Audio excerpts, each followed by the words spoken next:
Am I audible? Yes, you I'm are loud assuming and I'm. clear. Give me a second.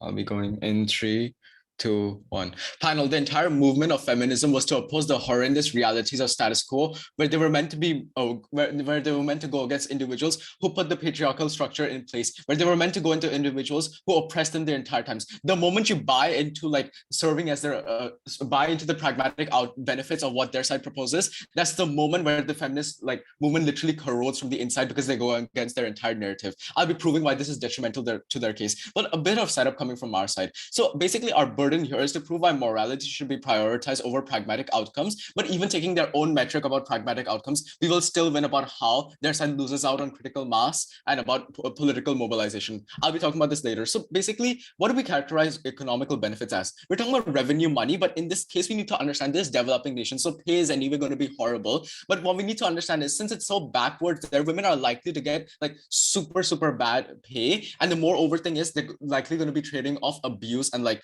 basically unethical workplace environments for this money. I think this is really morally abhorrent, and that's why their side loses from the first weeks of this. But let me just dissect their entire case apart. They talk about how it's not helpful for women to antagonize them. We think it's insofar as you're unable to hold the people responsible and accountable, you've lost the debate, because recognize that we tell you it is crucial that you find the root of the problem in society, because understand that in developing nations, the roots of misogyny and patriarchy are so deep rooted within society, right? That is the moment that you're supposed to be prioritizing principles and changing it from the grassroots rather than operating on like low impact pragmatics that their side keeps on talking about. Then they talk about how we'll basically like be basically we're going to antagonize other individuals that leads to us like losing out on followers, stuff like that. But panel, the way these people like paint these feminists is as though they're irrational and aggressive people, but this is completely not true and unfair. Understand that taking their own framing, feminists cannot be applicable in different nations. That is the reason why these feminists in different nations will like take a different approach, which will be beneficial. This looks like the British suffragettes taking different compared to the Indian suffragettes and other things like that. We have multiple examples and we've seen this across history about how they took different routes, but they actively had some sort of positive impact at the end of the day. So then they talk about how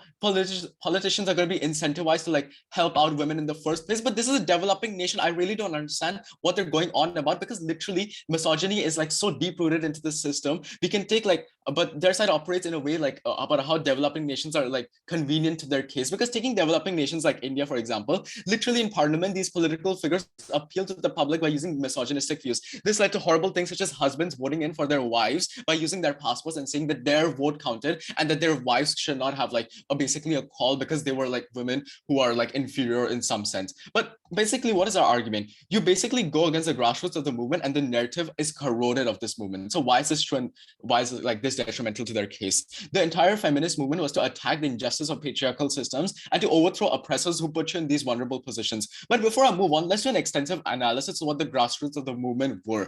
I talked about how like just now, but I talked about it just now, but expanding on it, basically society set abhorrent standards and roles for women in which they were like abused and put into vulnerable positions. The entire point of the feminist movement was to not oppose the pragmatic, was to like oppose the pragmatic outcomes in which like if they're being submissive to men, they face backlash. I'll take that later. They were supposed to oppose being submissive and not opt into the system, but rather argue about morality and changing social norms from the grassroots so they can have a active like change in society. This leads to your grassroots and end goal of societal changes. Your grassroots and end goal were societal normative changes, and the new end goal on prop is to like increase wages. So pragmatic benefits are unmeaningful insofar as though they don't even change the greater mindset of the country in and of itself. This means that no matter what prop the way prop operates, they fail to solve the entire problem at hand, which is societal inequality. Because even taking their best case in which these like arrogant misogynistic people give these women jobs, they will still abuse them in perpetual loops and give them horrible pay. They don't solve the problem at hand, and I think this is the reason that they lose this debate, because they were so dodgy in the first place. On our side, we can actively make some sort of change in which norms towards women are like getting better. Before prop comes up here and says like they want to trade off abuse and other things like that so that women get a job, don't let them get away with this, because it's morally disgusting. They're willing to put up with innocent women in cycles of abuse, which is for like things like horrible pay and public shaming. We don't want to make this trade-off, and we actually want to change this problem from the grassroots up. So why is it more important to change norms in developing nations? Because developing nations uniquely have more backwards views on women. Like like this due to like less progression happening and like a lack of government help. It's so close-minded and more narrow-minded, and we think there's so far as insofar as society as a whole can't change its perception on women, we're unable to make them like access these economical benefits in the first place. Because panel, this is debate winning because we on their entire side benefits are exclusively contingent on these women getting economical benefits. But however, due to sexist point of views, they will first of all get atrocious pay, and moreover, it's generally acceptable to assume that they're going to be trading off abuse and other things which will come to the backwards mindset and lack of ramifications of being sexist in the workplace. But on the trade-off they want to make of abuse, that they want to make the trade-off so that the stakeholder is somewhat gets some sort of benefits, it's morally abhorrent and not even that beneficial to them. We really prove this. So why is it like so why does this entire point go against the narrative of the movements, and why is it so horrible for itself? First of all, you lose out the ability to have supporters, in which like you need grassroots supporters for two reasons. First of all, it's political draw and attraction, and second is political mobilization. We think when you're able to like when you're able to make a more dedicated grassroots supporters who are willing to go all the way in your movement, these are the people who are going to be attracting the most media attention, and these are the people who society is going to be like actively viewing. But before I move on into what a political draw means, I'll take that POI. So what's your trade-off, OO? Trade-off on OO is basically we would not opt into the system put on by oppressors. We would rather want to solve the grassroots of the problem, unlike you operating on a low impact pragmatic outcome. We really don't understand your side. So about political drop, the moment these like feminists opt into this thing, what happened, opt into like the these sexist men's like society, like their standards or whatever, they lose the attractive appeal they have, and and like their integrity to other like potential followers. They basically lose the ability to garner like help and followers. Next, what happens is that you miss out on political mobilization, which means as a prerequisite for change in societal norms is to have a mass of following willing to take strides to actually help their community. This looks like women suffragettes in India actually using their mass numbers to help women get voting rights and get like some sort of societal change. They lose out on political mobilization and the draw that brings in more followers. This is one of the biggest reasons that they lose this debate. So why do we so what happens when you pass when you like opt into props world? First of all, you're not able to stick to your entire narrative, and which is principally unjust.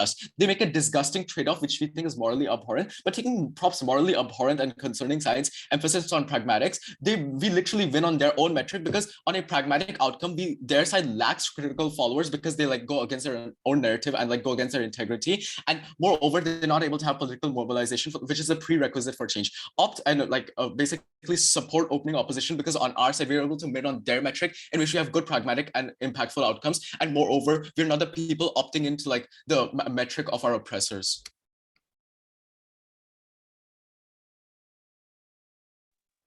Thank you so much, Leader of Opposition, for that fine speech. Am I audible? Yes, you are loud and clear. Thank you very much. Preferred pronouns are he, him, and POS verbally. So just interrupt. Give me a second.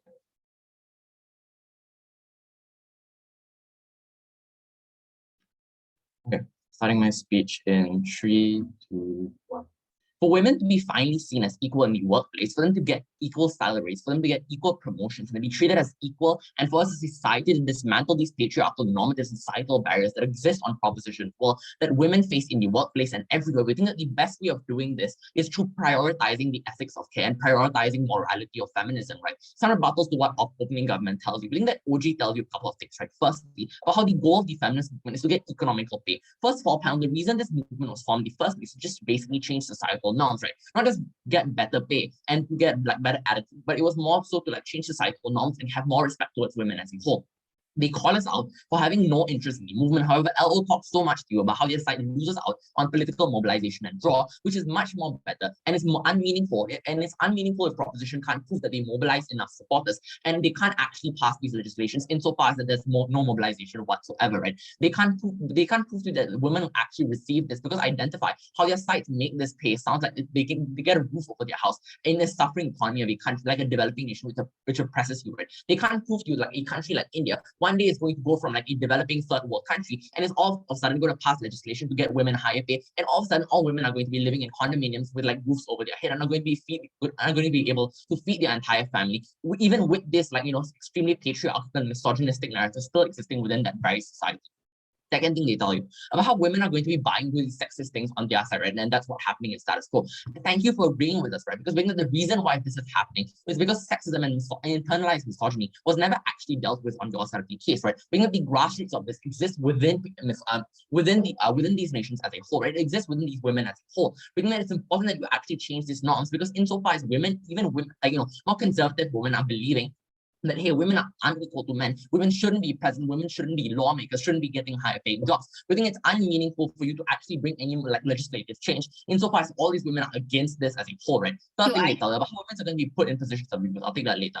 We think that women being put in positions of abuse are going to be symmetrical on both sides of the house, right? Seeing how workplace environments in developing nations are, they're likely to get abused there and we think that this is going to happen even without antagonizing these people. But in a comparative on our side, when people are abused on our side, we're able to actually seek justice for them, right? Because we have political draw and political ammunition, because they stuck to their narrative. Compared to their side, where they are basically shut themselves up to the oppressors, who basically use gender to slander them and threaten them by taking away things like their jobs. And furthermore, their side is unable to have individuals stand up for themselves, for the abused person, because their side makes this movement commit political suicide the moment they opt into the system put by their oppressors. And that segues me to the fourth point that they bring up about how you don't antagonize, but you instead co-opt. Congratulations, OG, you just shot yourself in the foot. Within the insofar as you're going to co-opt these narratives in a developing nation, I think this is entirely when you shoot yourself in the movement. This is when you shoot yourself in the foot and you entire dismantle the feminist movement. I think OG keeps reminding us that this debate occurs in the developing nations, right? But this thing is, here they come and tell you that, hey, we want to co-opt, we don't want to antagonize. What you're co-opting here is domestic abuse. What you're co-opting here is the narrative that women aren't equal to men. You aren't co-opting that, women aren't able to. We think you're co-opting a narrative where women aren't able to drive, right? We think that they need to recognize that when you co-opt these things, you aren't co-opting into like this minor disadvantages that women face in the Western world. You're co-opting this extremely large harm that women are actually facing in like more underdeveloped nations like India and Philippines, right? We think that you're co-opting all these misogynistic narratives, and insofar as you're going to be doing this, we think you shoot yourself in the foot. First argument on why morality of the movement should be prioritized over pragmatic benefits, uniquely in developing nations. Two layers to this, right? Why we think morality stands above the pragmatic economic benefits. Firstly, on why you're unable to bring meaningful change after abandoning the ethics of care, and secondly, when the morality trumps the end economic benefits. Firstly, on meaningful change, right? Within the ethics of care is an ethics of resistance, right, to the injustices inherent in patriarchy. It's all about feminist movement that use a rational and context-bound approach to morality and decision making. Traditionally, these theories emphasize like abstract principles, right? Like general duties, individual rights, impartial judgments, and deliberative reasoning, right? The ethics of care shifts the focus to unique demands of specific situations, right? And the virtues and feelings that are essential to close personal relationships. I'll take that later. Empathy, compassion, love, sympathy, and fidelity. Within the end goal principles sought for justice for women and equality for women. But why is it so that once abandoning these principles and seeking economic benefits, you're unable to change what you intended on changing, right? And what was this change that you actually wanted to seek for? Like my first speaker told you, that it was something like breaking down these societal norms that viewed women in the workplace as unequal. It was these narratives that believed that men made better workers than women. It was the perception that women don't deserve to be paid as much as men.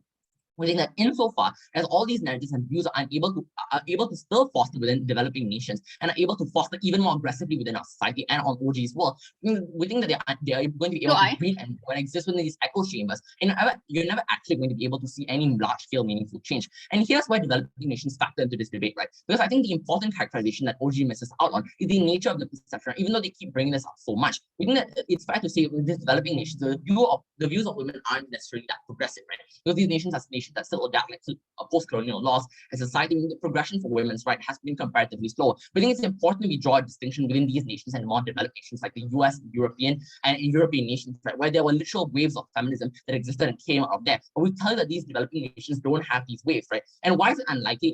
And why is it unlikely for any support to materialize in government's world? I think that here's where the comparative occurs. We think it's a comparative over money and what you believe in. We think we strongly believe that we have to place morality over, because we think that this debate exclusively takes place in developing nations, right? Because I think we come down to which side is able to mobilize more support. We think on our side, we essentially want to be sympathizing with women on more relatable costs, right? We want to enable women to access similar education. We want to enable them to access higher paying jobs. We think that when you mobilize feminist support, you're going to be attracting two groups, the die-hard feminists and the average woman who wants better rights. Two reasons why we get both on our side. We think on opposition hand, we appeal to the grassroots feminists because we can come to a consensus that these are the feminists that believe in the movement's principles, right? They don't just want to see pragmatic change, but they also want to see societal change. They don't want their partners to treat them, they want their partners to treat them as equal, and they want the next generation of men to actually allow women to get sustainable education. I think these are the most important types of supporters. And secondly, how we're able to tap into the support from the average woman. We think that we're able to sympathize with these women because we think that what these developing within these developing nations, these women face things like are treated like second-class citizens, right? Where they're treated like, you know, where they have domestic abuse is rampant and they can't access education. And now moving on to why politicians as a whole won't buy into these economic benefits within these developing nations. We think that once again this debate occurs in developing nations, right? Because we think that Oju is unsuccessful in telling you why a raging misogynist like Duterte would have any incentive to do so and actually pass these legislations, right? Because taking prop at its best, you could mobilize the whole goddamn country for all you could care. But the point is, if a person like Duterte and a person like Bolsonaro still maintain these views, what is the point if your lawmakers maintain these views? What is the point if your MPs maintain these views? What is the point if your entire country maintains these views? We think that proposition was unsuccessful in proving to you why this legislation would even be able to materialize. And for all those reasons, COO takes the lead.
Member of government? Yep, sorry, am I audible?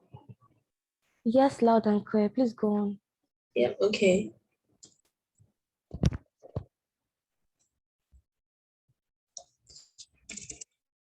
Okay, give me a second.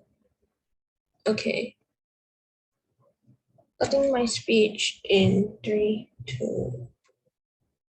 Okay, I think like both benches kind of like missed the spirit of the motion because OO basically came up today and their whole speech was kind of revolving around the fact that, oh yeah, like our side is going to be mobilizing more support for like the feminist movement and they don't want like pragmatic changes that like OG has given, but also like societal change, right? Like the debate isn't really about like things like passing legislations or like contributing to like changes in the law of like this developing nation, right? But this debate is more centered around like two main things, which is A, if it's going to like benefit the feminist movement more and like empower like women within the feminist movement, and like B, how they're going to get better work opportunities. So I don't quite see how like I don't quite see how like passing legislations from the feminist movement is really quite relevant to the debate, right? Like like didn't really mention like at all almost how like women are going to be getting like better opportunities while still like tearing down OG by saying, oh yeah, like your trade-off is that women are going to get abused, without actually providing another like counterfactual to like, yeah, okay, address that problem. Like they claim they address that problem, but like they never actually like explicitly prove to us like how these women within the feminist movement can get like better work opportunities through like the ethics of care. But first of all, two main responses which are going to be like rebuttals, which I'll be labeling later. First of all, how they were talking about like women are likely to get like really, really bad pay or like get abused if like they use their if they use economic benefit or something to get like a better work opportunity. First of all, that's not mutually exclusive. Second of all, I don't think that's likely to happen because this is just like a very surface level. I'll talk about it more later in the point. So because right, if they actually contribute to like the economy within a developing nation, sorry, I'll take that later. If they actually contribute to the economy in developing nation, they're less likely to abuse women because they can actually see like these women contributing to like the economy in the first place. And the second like main point I want to respond to is how like our side like it's going to lose followers for the movement. I think OG did a great job already telling like lining up on how their side is going to be garnering more followers for the feminist movement, but I'll be analyzing that a bit more. Before I take that POI. When you lack the critical mass of political mobilization, which is a prerequisite for change, how will you solve the entire problem you talk about? Is it going to be with the horrible play and the workplace abuse? I don't quite see how that is like, okay. So about like the passing legislation or like mobilizing support, right? I guess, and it's in the first place, I don't quite see how POI is relevant to like this debate because talking about like whether feminist movements can like lobby for greater like opportunities in the workforce instead of like legislations or things like that. But first of all, this is just basic setup almost. So like developing nations, like what do these developing nations like look like or what do they want, right? These developing nations likely they want better economy like through probably a stronger workforce. That's the first thing. Second of all, we have to acknowledge the fact that like we concede to the fact that these developing nations already have a less progressive society, as already mentioned, right? But thing is, true because of that less progressive, like because of the fact that they're already like a less progressive society, I think that the most benefit, like CG thinks that it's like the most beneficial way for them to actually garner like greater support or like greater workplace opportunities through the argument of like economic benefit. Now, what does ethics of care look like, right? It just shows like this ethics of care argument is like the idea that women are getting hired mainly because of like better public face or because people like generally see that, oh, this company is hiring women, great for them. But that like ethics of like if they get hired under ethics of care, that actually, right, it means it's more likely that they're going to get like underpaid or mistreated on opposition side because under economic benefit, companies start to realize that like women can be just as beneficial as the other male like co-workers in that company, right? And in the developing nation, it's highly likely that a nation will want a more like stable economy, and that can only happen under side government. Now, what about economic benefit, right? That this basically means that women can like help out the company by growing it economically. But to me, that women get hired because of their usefulness and like their level of skill compared to the other workers in the company, not just out of moral obligation, right? And OG didn't really talk about the actor and the motion being like the feminist movement and what exactly they want. So I'll be, which I think is pretty important in this debate. So what does the feminist movement want in the first place, right? They want like equality between genders. First of all, they want the whole point of what like the feminist movement is for them to garner like better opportunities, not just because companies feel obligated to due to ethics of care. No, sorry, but like for the benefit of the movement as well, right? The main flaw in status quo is that like men are always deemed to be more powerful and that women like find it better to get better job opportunities. So the burden on like what CG is going to prove to you is, first of all, how it's going to give more incentive for companies to hire women, and number two, the impact on the feminist movement. So OG briefly talked about like how it's going to like how opposition is likely to get like less support for the movement, but they didn't quite say how they're going to do it, which is what we're going to do. So under CG, it's like under CG, right? It's going to be empowering to the movement, right? Because it shows that women get workplace opportunities because of their level of skill, not just because of the fact that they're female, right? Companies usually want to hire women for social face through this ethics of care argument, but not for equal opportunities. But the only way to get equal opportunities in the first place for the feminist movement is for women to take up that chance. Feminist movement is all about like equal rights, right? You don't hire men through moral obligation. So why hire women through moral obligation? Second thing, on what OG talked about, how like there's going to be greater workplace opportunities, right? Sorry, no. Stop. Can you please stop badgering the POIs? Okay. Companies are less incentivized to hire females when it's like purely out of moral obligation because they don't necessarily believe that like women can work as well as like male workers do, right? Because even if opposition wants to argue that like females can take this opportunity to prove that they are beyond this stereotype, right? But we say that companies are not going to give them the opportunity in the first place, right? Versus on CG, companies are more likely to hire these like women if the movement in the first place pushes for the narrative that women are more economically beneficial to the company, because we all know that like if there's more people working in the company, that leads to like a larger workforce, which leads to higher efficiency, which in like long term is going to lead to like more economic benefit. That's like opposition's case, which would be kind of more like ethics of care or like moral obligation, which like if opposition argues like can let them have the same benefit, that's going to be like completely wrong, because a company is likely to hire someone who can benefit it through the economy rather than like hiring people just for face.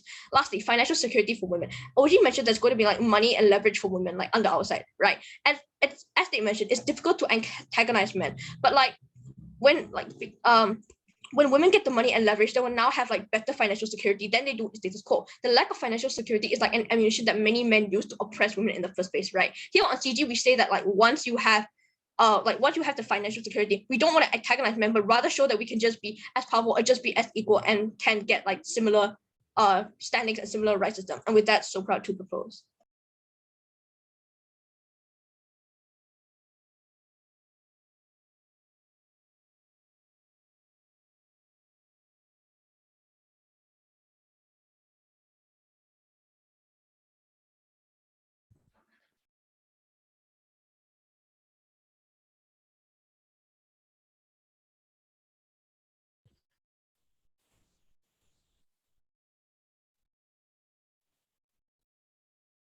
Oh, okay. Am I audible?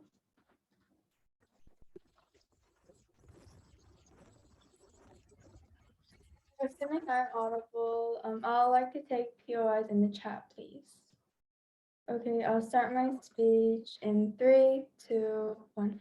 Hello, ladies and gentlemen, and fellows of the House. So first off, our stance is that arguing for economic benefits will not get us job opportunities, and instead, ethics of care will get us, as women, integrity, which is the main goal of feminism and is the main priority of feminism. In this debate, firstly, I'll do the following 2 things. First of all, I'd like to be the first one in this debate to actually prove why, even though feminism argues for job opportunities, it is simply unachievable, and how it is a waste of resources, and therefore it isn't within the feminism movement's incentive. Secondly, I'd like to prove why, even though ethics of care may not get immediate change, it is better for the priority of feminism and the goal of feminism, which is achieving women integrity and equal rights. So the government today never proved the incentive of the feminist movement, and this is clearly an incentive motion. So why would women argue for economic benefits instead of the ethics of care? Yes, we accept their benefits, but we believe that they are all short-term. We don't see why politicians would suddenly help feminist movements, because first of all, in developing countries, politicians mainly want power and want the hierarchy. We don't see why politicians would suddenly accept the feminist movement, and we believe that in developing nations especially, they are mainly conservative and they don't have properly recognized many of their points. We also believe that developing nations generally don't give women rights, nor do they actually hold power. And we believe it's extremely hard for women to suddenly declare that they need workplace jobs instead. We agree that the benefits of the opening opposition that they mentioned, but they did not mention exactly the principle nor the dominance that religion has in these developing countries that are extremely conservative. We will be the first one to prove, even though why they use economic benefits as the way to gain. UI. Oh, POIs in the chat, please. So I'd like to explain the characteristics of the developing nations because they have failed to do so, and why these women cannot gain equal rights or only job opportunities under the government stance. We believe that it is mainly rare and hard for the government to say that they are beneficial to society. This is not in the case of developing nations because these countries are extremely conservative, and motherhood itself is empowered because of the religious ties that these nations have. So firstly, we believe that motherhood is extremely tied to religion in these countries.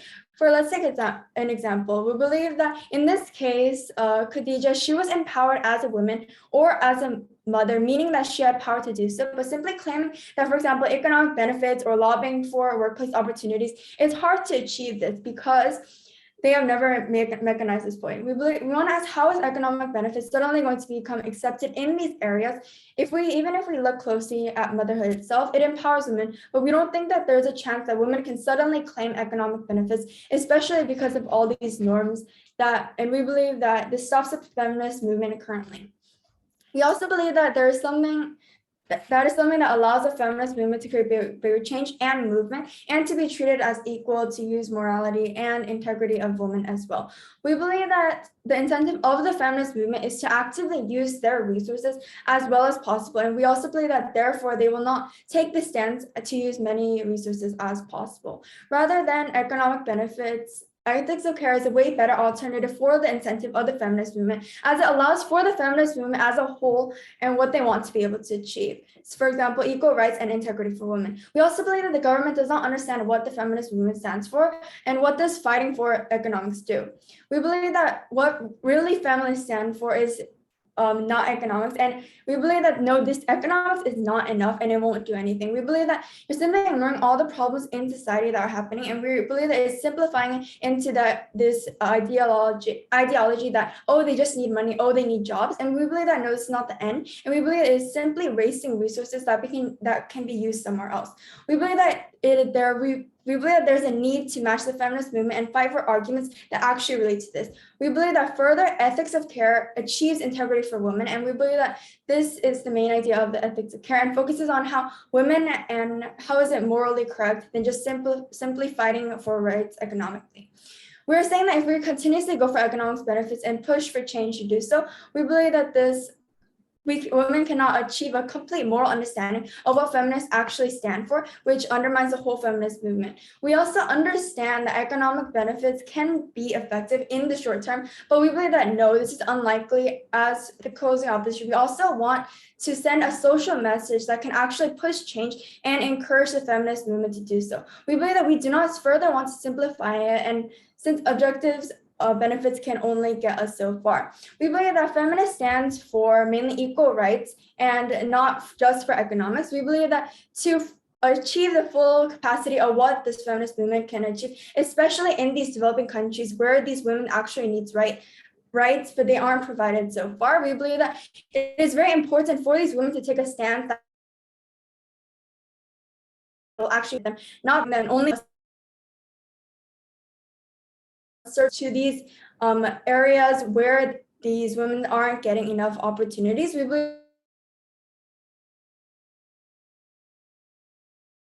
that these feminist movement. We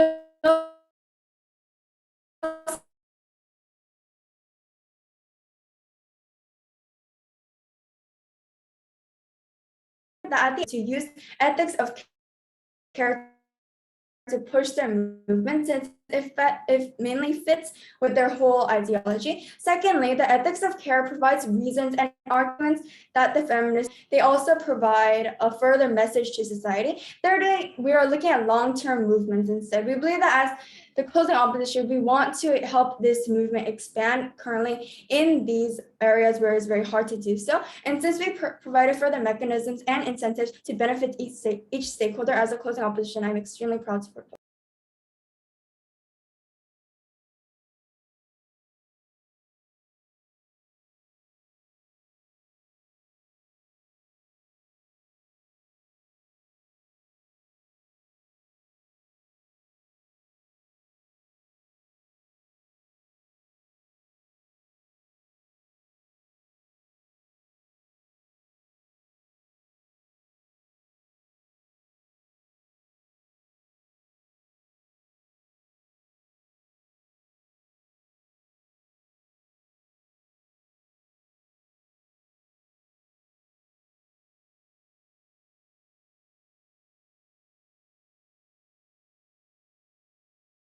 Thank you so much, opposition speaker, for that first speech. Now let's have the last speaker from CG to wrap up CG's case. Hello, am I audible? Thank you. Loud and clear. Please go on. I can't turn on my camera because it's a bit inconvenient, but I PIs verbally, and I'll be starting my speech in 3, 2, 1.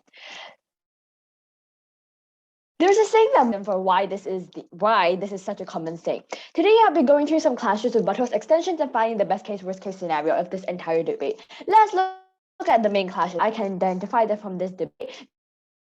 Number, which benefit sake of the feminist movement. So we as CG clearly take this debate and clearly takes this clash because we have given you how as a feminist movement, what we want, the entire point of the feminist movement is actually to have equal rights for feminism and equal rights for women. We want to prove that women can be just as good or even better than men. And that's the whole point of feminist movement. While side opposition has argued that no, the whole point of the feminist movement is I don't even know what the whole point of the feminist movement is, for example, things such as and feminist movement is to have incentive to using ethics of change to prove a social to topple down the social norms, such as say women don't have to be submissive to their husbands. I feel that even if we argue on their premise, we still take this debate because we've told you how the reason we can prove this is how we can. The reason we as CG or we as the government bench can actually to prove how we can topple social norms is by proving how when you have,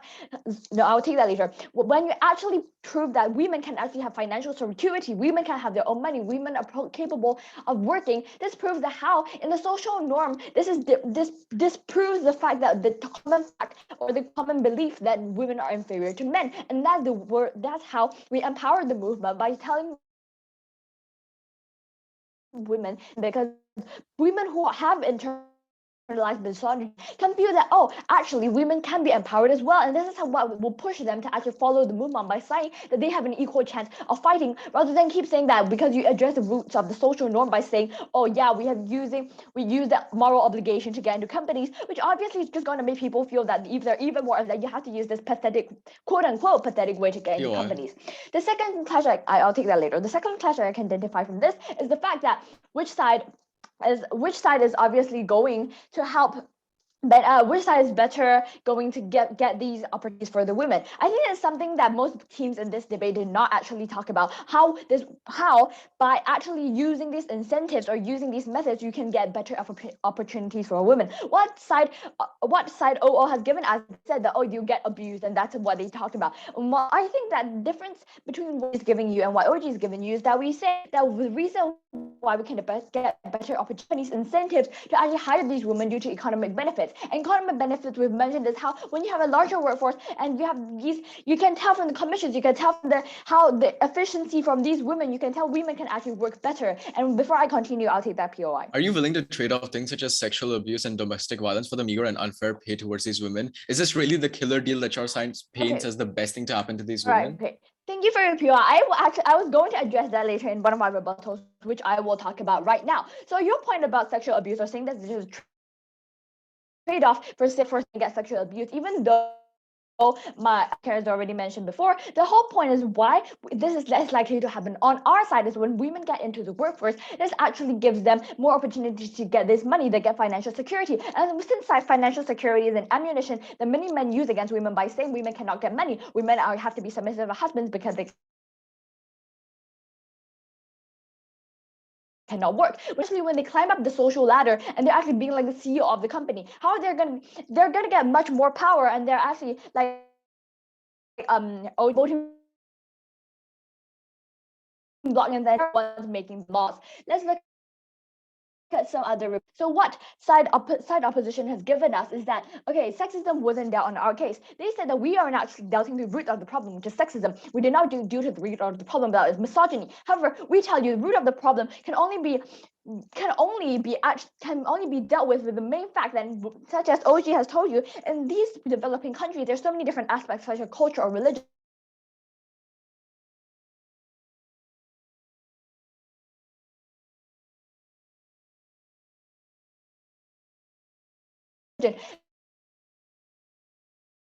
Companies are not going to listen to you. What are people going to listen to? Money is the main point in this entire debate, and how we actually get better opportunities is by proving that women can make money. This sounds like a very materialistic way. This is the only realistic way that people can actually gain power or gain people. To gain attention, people know that women are good. The root of the problem is that people are feeling women as inferior. People are not having equal rights. Women are not getting what men are getting because the fact that women are inferior. And how you get this is to prove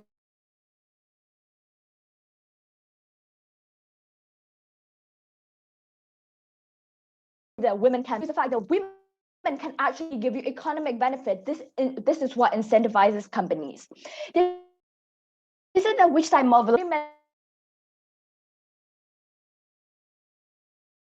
mentioned. I don't get have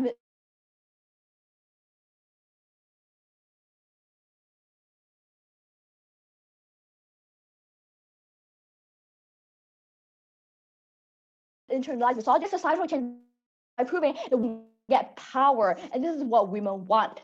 And they've also mentioned a lot of other things. For example, what CEO has mentioned is that it's better to push for other incentives, or our feminist movements have to use incentives to use like ethics of ideology. Ideology of women, even though it may be something like societal change, however, I think first of all, they never mentioned what are the better incentives, and number two, the motion is about how to get better opportunities. What are the better incentives to get better opportunities? It was incentive of the whole feminist movement is to actually get equal rights. The only way, the better way actually, we as side CG or we as the government bench say, is to get better opportunities by pushing economic benefits. And in developing countries, this is what is key. So I'll be going on finally the best case and worst case scenario. The best case scenario of what side opposition is that yes, okay, they might change society, they might have a societal change, they might get a bit of change in the societal norms. People might feel that well, women deserve a place in society. However, they never prove how women can why women deserve a place in society. They never prove why women can deserve this place. Well, we as side government, our risk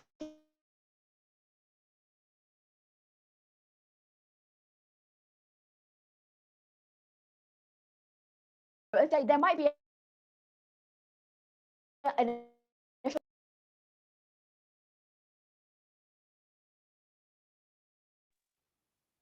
All right, thank you so much, CG, for that speech. Let's have opposition whip here. My preferred gender pronouns are she or her. I would prefer POIs in the chat. If I don't accept any till the 6 minute, feel free to interrupt me. And assuming that I'm both visible and audible, may I start? Yes, please go ahead.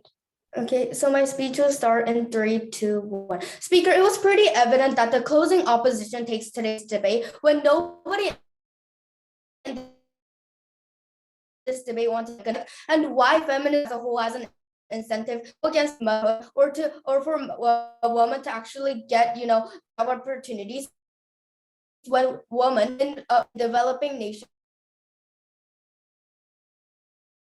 are empowered not get us job opportunities. Instead,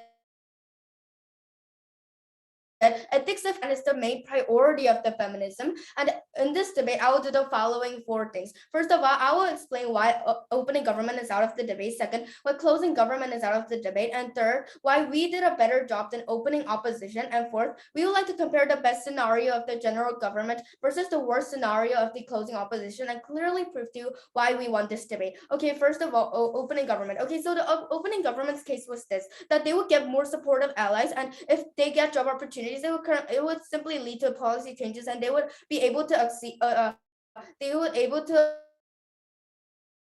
achieve politicians' hope. Okay, first of all, the politicians in these developing nations would be willing to help feminism, right? Because options in developing look like they're actually very conservative, not want social order to change because they do want to remain in power, right? We don't necessarily understand why suddenly the politicians will have an incentive to help feminism as a whole. Moreover, we don't understand from the get-go why arguing for economic benefits will simply get women job opportunities. Their only response or a mechanism to this point was that it looks good for the society. It actually is beneficial for the society. Therefore, if women argue for economic benefits, they would be able to get job opportunities. However, we refuse this premise. So why is this? Because economic benefit. Okay, so because for a long time, these developing nations empowered women as mothers, not necessarily as people who work. We understand that this may be a social norm in these developing nations. However, we don't necessarily see why it is within the feminist incentive to actually help women argue for job opportunities when clearly women is empowered more as mothers, and motherhood is extremely empowered in like these developing nations. We don't necessarily understand why this is within the feminist movement incentive. Moreover, they do not explain clearly why this is within the feminist movement as well. Moreover, they have never explained why economic benefits will suddenly get them job opportunities. Okay, first of all, economic benefits will not get them job opportunity. That this is clearly our stance. This is because developing nations are a highly conservative community. They are closely tied with religious, both politically and socially. Just because women claim for economic benefits will not get them job opportunities because of the religion that they value. For example, in Islam, we clearly see that like Khadija, Muhammad's first wife, she was empowered as a mother and as a woman. We don't see necessarily why women suddenly claiming for economic benefits would actually get them job opportunities. Therefore, opening government is simply out of this debate because they have failed to mechanize why claiming for economic benefits will get them job opportunities. Moreover, they have failed to prove us why this will simply lead to politicians' help and policy changes, because clearly it is not within the politicians' incentive to actually help feminism within these developing countries, especially within these developing nations. Second of all, why is closing government out of this debate? Well, closing government did not really have an exclusive extension as opposed to exclusive extension to the opening government. Moreover, they did not clearly explain why. Once again, they did not clearly explain why it is within the incentive of the feminist movement, or why this will simply lead to politician change. We believe that they are simply out of this debate as well. Third of all, why is opening opposition not sufficient enough to actually win this debate? We agree all the benefit that comes from opening opposition. However, we believe that in principle, mainly they forgot to prove, or they failed to prove that claiming for economic benefits will not get them job opportunities in the first place. They simply said the harms that it will bring, such as sexual harassment and job and workplaces or whatnot. We completely agree with this point, but what we're trying to say in today's debate, we're trying to prove the principle of why economic benefits will not get us job opportunity. This is the only exclusive thing that comes from closing opposition, because nobody in this debate has managed to prove this at all in today's debate. Fourth of all, why is the best scenario of the government why is the worst scenario of the closing opposition still better than the best scenario of the government? So what is the best scenario of the government? Okay, so women claims for economic benefits, and they actually do get job opportunities, right? They actually do get the chance to earn money socially and economically, and they can actually sustain their family, help sustain their family, right? However, even though they do gain job opportunities, in the long term, what do they gain? Nothing, right? Because even though they gain empowerment through job opportunities, however, there is continuous harm coming from these job places, as they're minorities of the society and as a whole. Moreover, this will not help feminism in the long term, because simply in the government's case, they have simply destroyed one of the way of empowerment. One of the way of empowerment, especially in these developing nations, because once again, speaker, we cannot emphasize this more. Motherhood is an empowerment for women in these developing nations. So we necessarily do not understand why this will help feminism or these women within these developing nations. No, thank you. I said in the chat. Moreover, it's over 6 minutes, so please respect that. So we don't necessarily think that it should be within the feminist incentive. Moreover, this will simply harm minorities in the first place. This will simply harm women in the women in the long term. Okay, so what is the worst scenario of the closing opposition? The worst scenario of the closing opposition is that we don't get immediate change, right? Because we claim ethic of change or whatnot. This does not get immediate change. We understand that. However, this simply at the long term, we actually succeed in sending a social message that women integrity is important, unlike the government, who fails even in their best case, because they support job opportunities over motherhood, which we believe is the key principle that empowers women in developing nations. So even in the best case, we have clearly proven why even in the best case the government simply fails, and the worst case of the closing opposition is way better than the general government as a whole. Therefore, I'm extremely proud to oppose. Thank you.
Joy, are you still there? Hello? Joy? Yes, can you hear me? I'm sorry, I broke out a bit. Thank you so much, Opposition Group, for that speech. And thank you so much, everyone, for that debate. So you will not be getting the results for it to be announced in